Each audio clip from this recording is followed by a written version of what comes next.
Kia Stonic installed Optimus brand Android head unit 4+64 10 inches 2K screen resolution. Working yung steering controls. Yan. Try natin yung ibang function ng steering controls niya.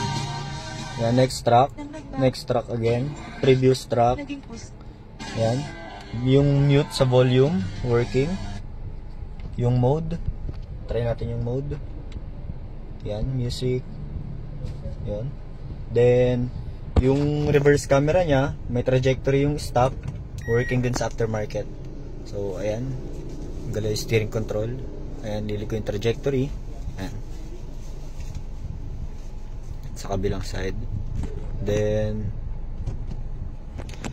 yung Android head unit na in-install natin, meron siyang voice command, offline and online. Offline, built-in siya sa head unit. Try natin. Screen off, screen on, volume up, go back. So ayan yung sample function ng ating offline voice command. So Android head unit, Optimus brand Android head unit 4+64 10 inches 2K screen resolution. In-install natin sa Kia Stonic. Thank you.